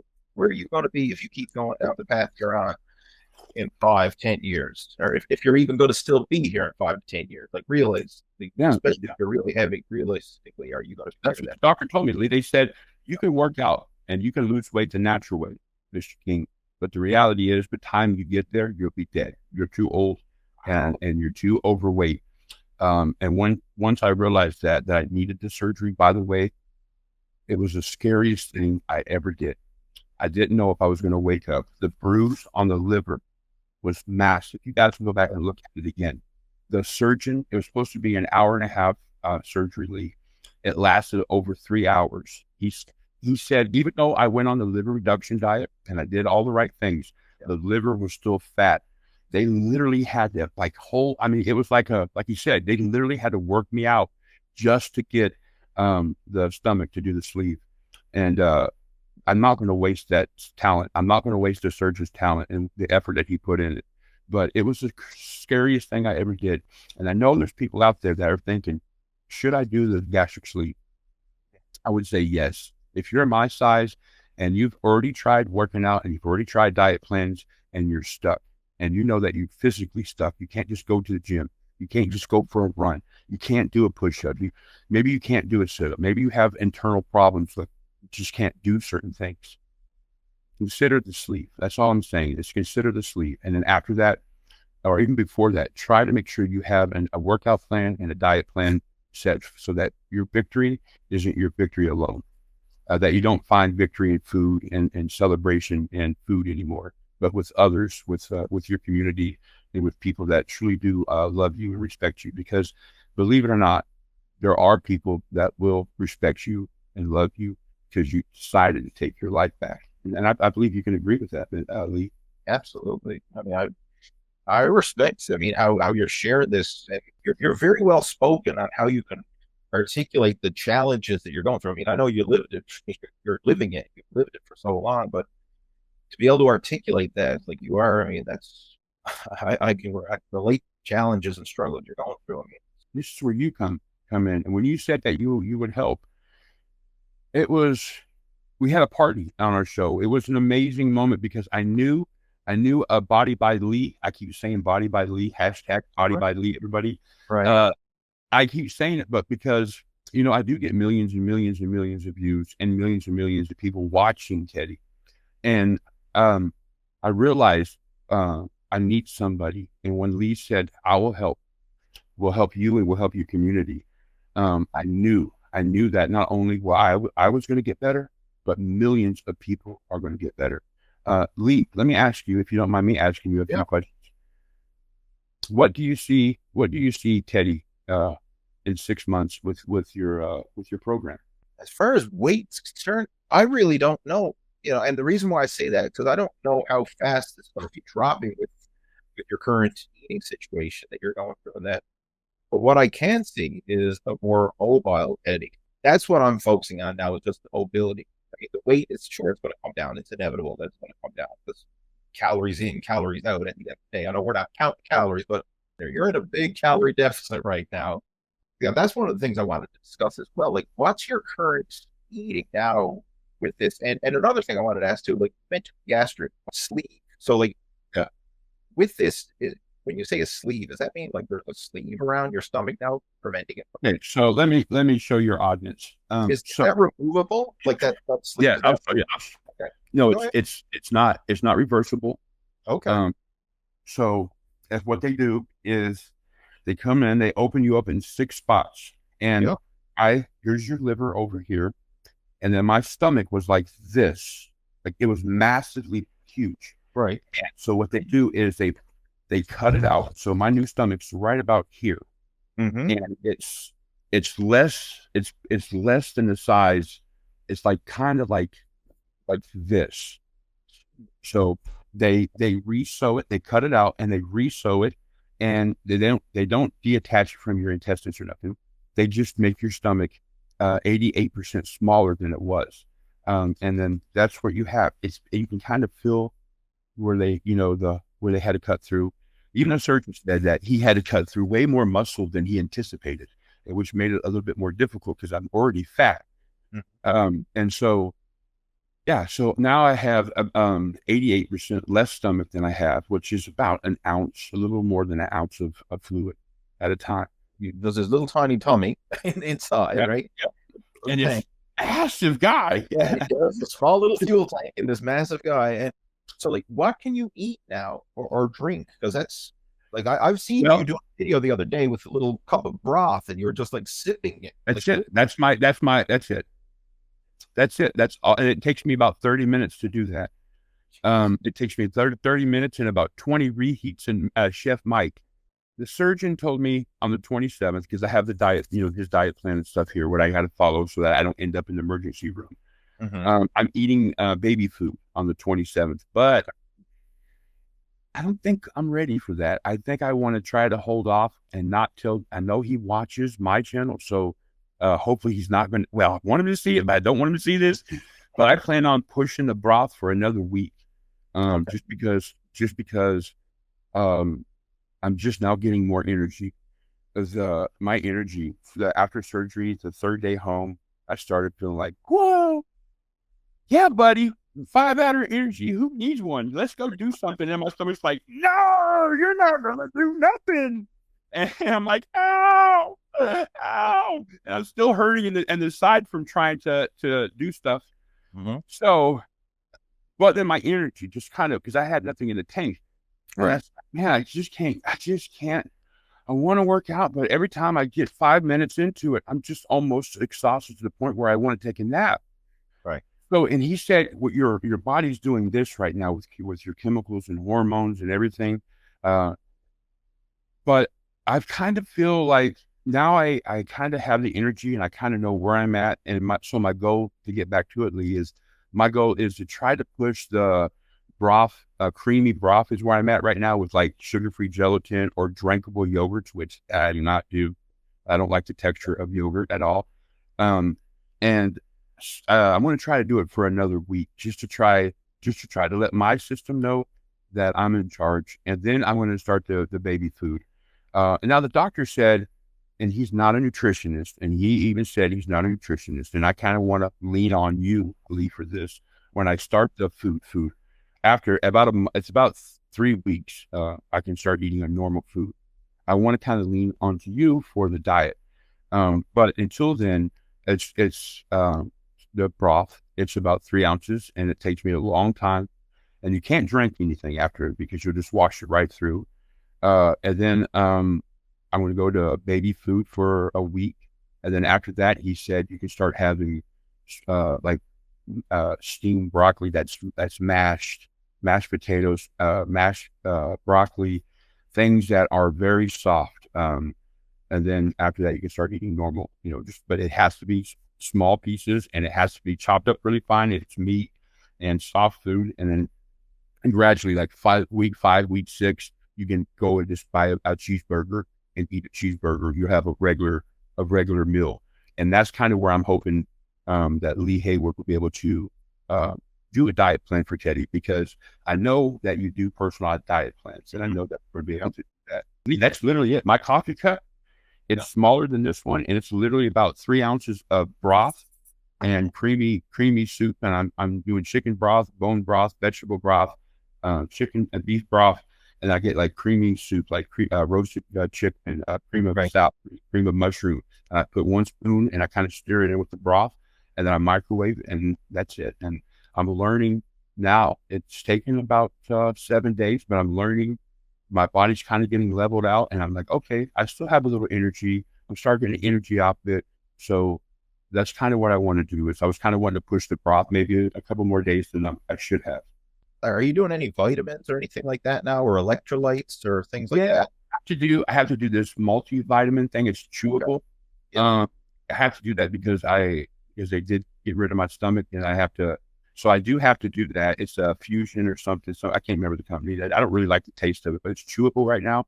Yeah. And I take one of those a day. Other than that, that's it.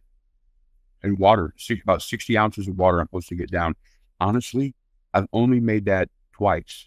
It hurts my stomach. I can't get 60 ounces of fluid in a day. It's hard. And if my surgeon's watching this, I get 64 ounces of water. I appreciate you for sharing that, because it puts things in perspective.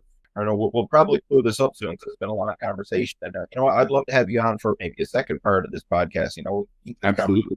Like, there's so much to unpack here. But again, like, looking back at this now, I mean, obviously what you're going through was hard. Like, all this, the surgery, the dietary restrictions, and everything's hard. But then, people say controlling your appetite and exercising when you're earlier on in your gain weight phase is hard. So looking back at it, like, what would you do different? Like, if you had a time machine, it could go back in time, like, where would you have made a change in your own life? When I was I think when I was about 7, I would have run away from home. Really? Yeah, I would have ran away from home, because anything would have been better. I think I would have ran away from home. And I think, honestly, whatever came to me or came at me after that, I think would have been way better. That's the raw truth. I told you, I'm 100% open and honest with you. Just, you think it was the home environment was the thing that really set it off right to get going? I didn't have a good life. I have not had a good experience on Earth. I've had moments of great times, but my life, I haven't had a good experience on Earth. I've always had to fight for everything. I've never been handed anything.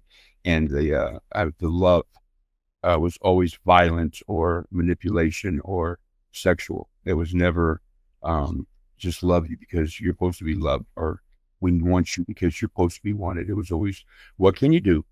How can you do it? And how fast can you do it for me? That's a hard way to be. Well, that's just what it is, Lee. I mean, if I was 6 or 7, I would run away from home. I would run. I would tell my younger self, don't look back. That's not love. That's not family. That's not life. No matter what you're about to face, you can overcome. But something, like, I think a lot of people who are struggling with health issues or weight issues and stuff, I mean, it might not be to the same degree or extremity, but they're probably, don't have that support system, don't have that environment that's pulling them up to a hard level. Maybe there's an environment where they're pulling them down.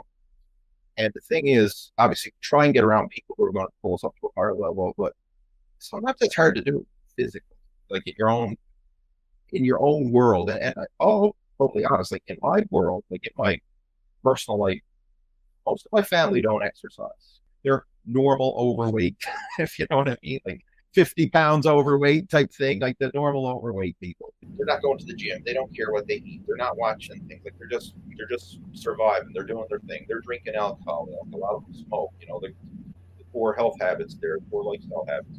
So I have to kind of go out of my way to find people who are supportive to pull me up.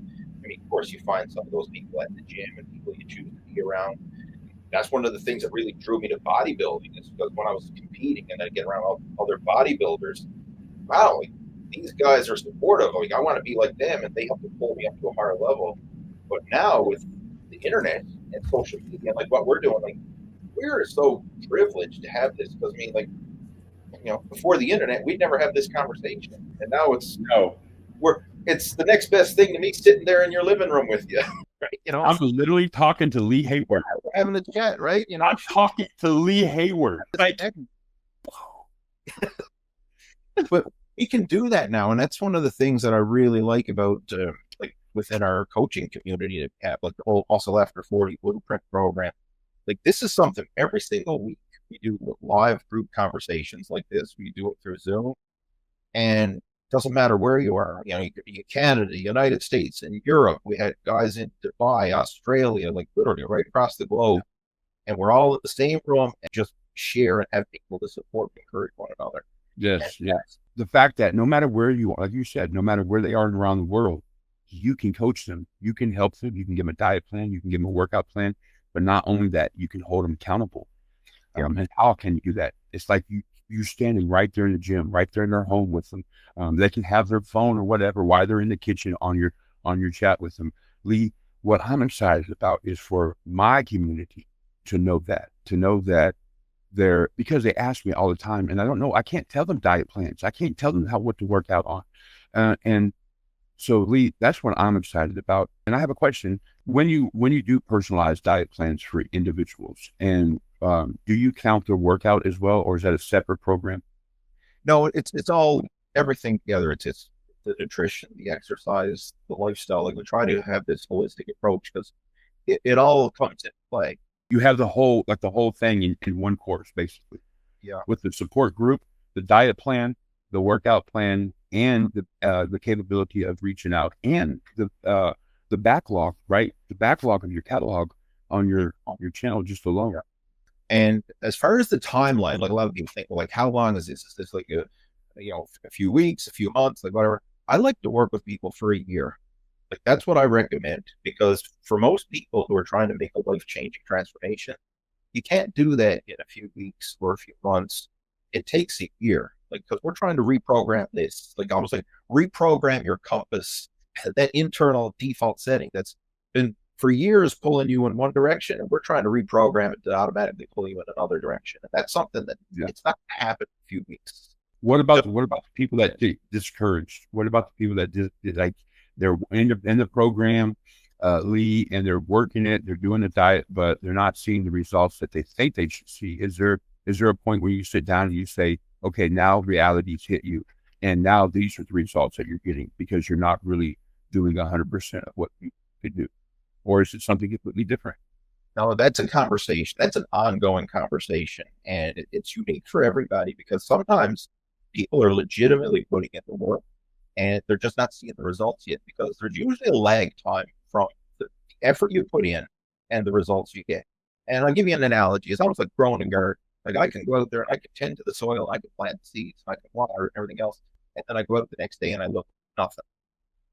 And I can make sure it's getting all kinds of sunlight. I can water the garden and everything else. Okay, great. I go out the next day, nothing. And it's nothing. And it's going to be like weeks and weeks and weeks of nothing.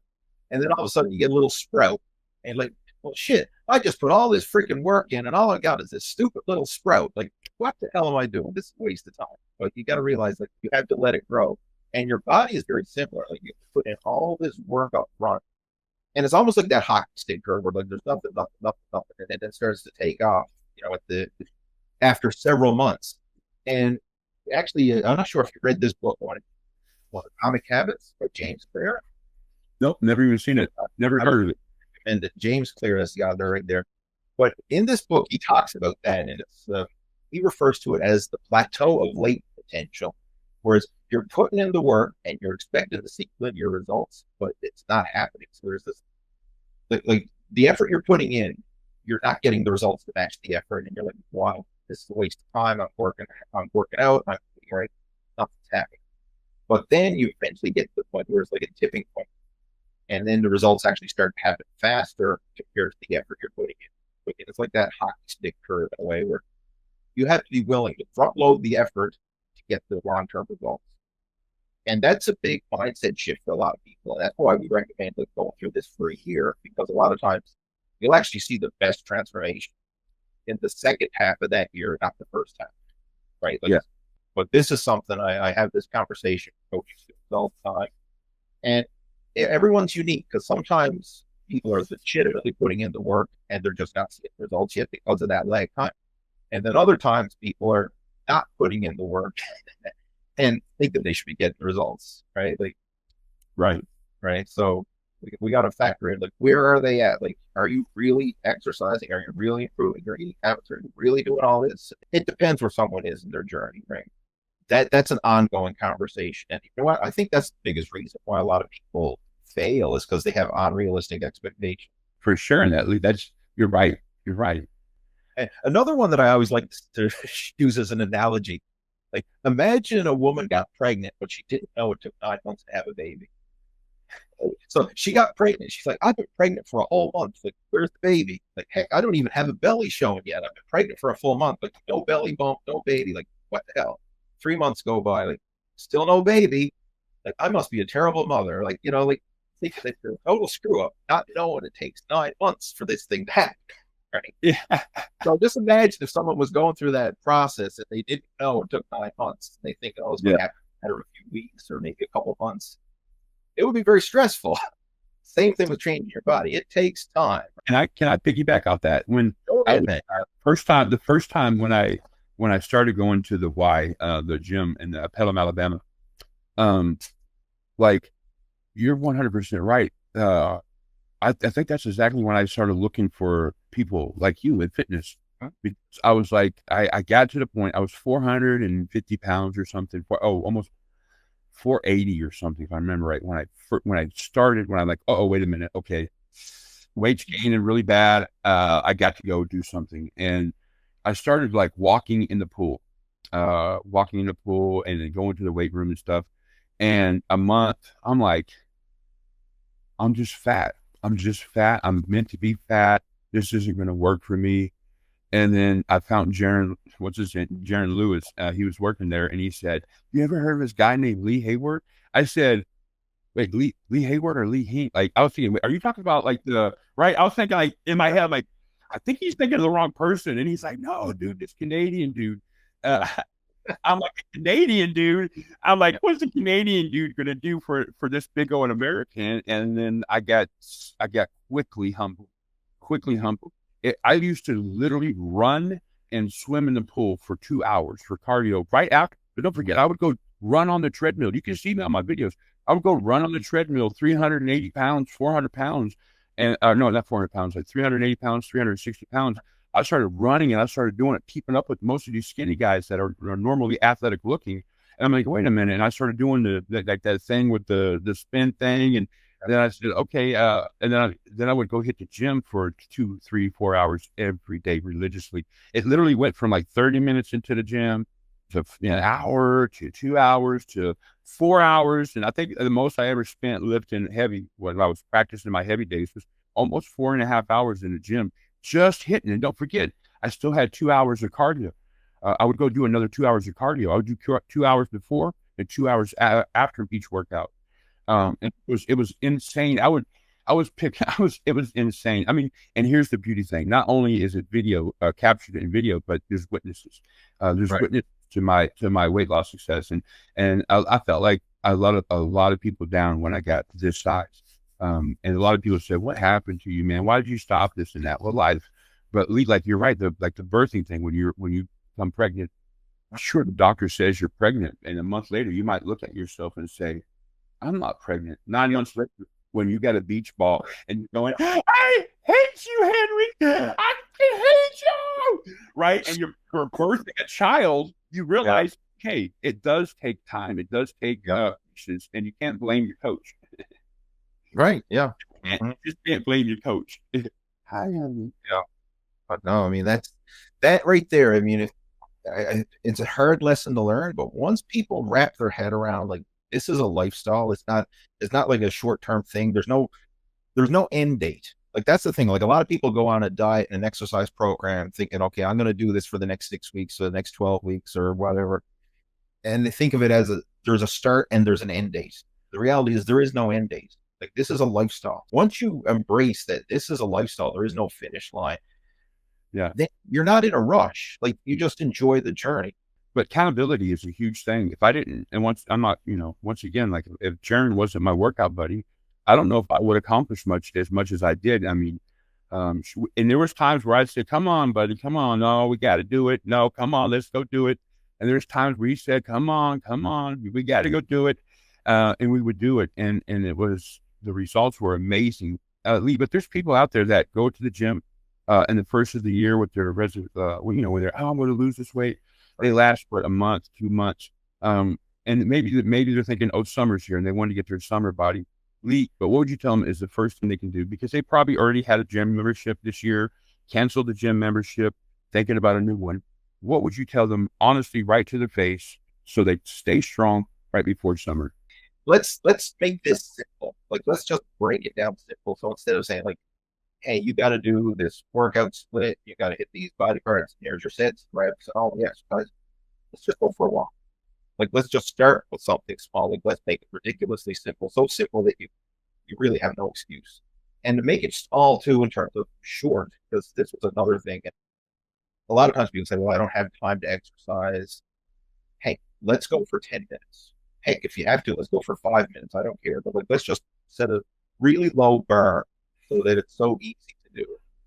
And that was one of the things that I did in my situation. Like, after I became a father and I wasn't as committed to working out, I started to pile on a few pounds. Now, for me, the heaviest I ever got was 240 pounds. That was my rock bottom. Like, for me, that was like, once my belly's sticking up further than my chest, that's too bad. I don't want that, right?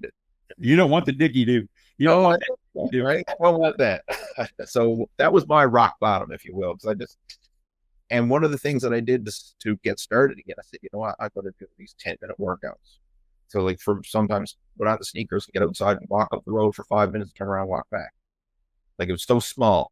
And I did that because as a former competitive bodybuilder, I had my standards. I think, well, if I don't have 2 hours to go to the gym, I don't have time to work out. If I can't do an hour of cardio, I don't have time to do cardio. And I had these benchmarks. So I said, you know what? I don't need 2 hours. I don't need an hour. Heck, I can do something in 10 minutes. Right? Like, even you're moving and grooving. I mean, it's something. It's something. It would be 4 minutes, 7 minutes to over an hour. There you go. But you started ridiculously small, again, just a few minutes. And like, people sometimes they don't give that credit because they think, well, it's only a few minutes exercise. What's that going to do? I'm not going to burn any calories. Big deal. But it's putting the gears in motion. Right? If I plant the seed in the ground, sure, I put a seed in the ground, nothing's going to happen. That thing might grow into an oak tree. If I put an acorn in the ground, like, you got to let it nurture and grow. Yeah. Good thing here, we just start ridiculously small, let that thing grow. But that's the biggest hurdle, I think, is making that mental decision to start. But once you decide to do it, it's easy. It's like coasting downhill from there. But that initial hurdle, like I guess for you, like, even get this whole gastric bypass surgery and stuff, the hardest part was to say, I'm going to do it. The doctor grabbed my hand and he said, you look scared. I said, I'm terrified. I'm terrified of not waking up. I know that my lifestyle and my decisions in life, it has come to this point where that it's possible, because I have asthma and stuff like that. And it was to the point where he was like, you got it. We're going to be okay. Teddy, you got millions of people out there that are literally waiting for us to say, we're done with your surgery and your recovery. And that was the truth. We had 1.6 million people waiting to hear that Teddy was okay. And I get emotional because I have never experienced that amount of people that love me, that actually wanted to make sure that I was out of surgery and I was okay. And then when hour 2, hour 3 came around, and I think it was like 3.5 hours after, close to 3.5 hours after, finally the thumbs come up. I'm sorry, I'm trying. Yeah. Sorry. I get emotional because, I haven't had a great life, and 1.6 million people was waiting for Teddy's okay. And, that was overwhelming. It was still this day. Sorry. Come on, Teddy. It's overwhelming to know that if you change your mindset and you no longer allow yesterday to haunt your tomorrow, you'll be surprised of what of what tomorrow really can bring you. You'll be surprised once you claim your jubilee, your year of freedom, if you will. And you have put both of your hoofs down, and you have taken no more from your old self. You let your old woman die. You let that old man die, and you have taken a grasp of your own life. It's a beautiful freedom. It's a beautiful freedom. And it was like the surgeon reached in and ripped out a demon. I don't have that constant in the back of my head, like, we're hungry, we're hungry, we're hungry, we're hungry. I don't have that no more. And then there's time I have on my hands that I don't know what to do with. I'm not eating. I'm not eating. And there's time. And it's like, so like what you're saying, it is a mindset. And I'm piggybacking off what you said, because it is a mindset. You have to understand to transformation that doesn't last a month. It doesn't last 6 months. It's the rest of your life. This is your new life. Again, the hardest part is just making that decision start. That's where the battle is right there. But once the gears are in motion, once you're moving. Yeah, it is, Lee. And it takes people, one, making their mind that I'm done. Because people are going to look at you, Bubba, sissy. They're going to look at you anyways. No matter if you're 500, 700, 600, 800, 900 pounds, they're looking at you. They're laughing, and most of them are just waiting for the day that they take you and put a blanket over you and haul you out with the fire department. That a lot of people are looking at you like that because they've already counted you gone. They've already charted you off as a loss in their world and society. But it's not that simple. You cannot let your enemies win. There's an old saying I got taught a long time ago. Grab your gun, grab your battle buddy, and grab your gear. Push forward regardless if you're missing a leg and your guts are all over the ground. Your job is to grab your rifle, grab your gear, and grab your battle buddy and move forward. Never look back, never retreat. Always know that your enemy's in front of you, not behind you. That's a powerful way. We could use that as a great ending to our podcast. I love that. Thank you for this opportunity. And I really do look forward to you coming on, and I'm more welcome to come back on anytime. Well, there you go. An insight into the life of extreme obesity and the challenges that go along with it. So hopefully you got some value from today's podcast. I certainly did. And if you're struggling with your weight and you want to make a change, hopefully this gives you some inspiration and hope for the future. Because, I mean, if Mark can do it, if Mark can turn things around and make a change, then there's hope for you as well.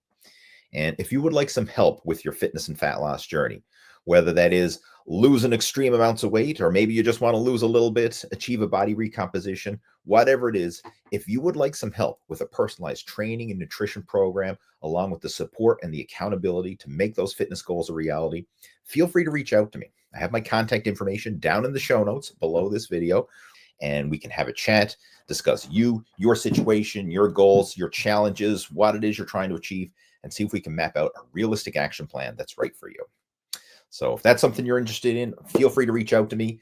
And in the meantime, stay tuned to the Total Fitness Bodybuilding Podcast, because we'll have another episode coming next week. Have yourself a great one, and I look forward to talking to you soon. Take care. Over and out.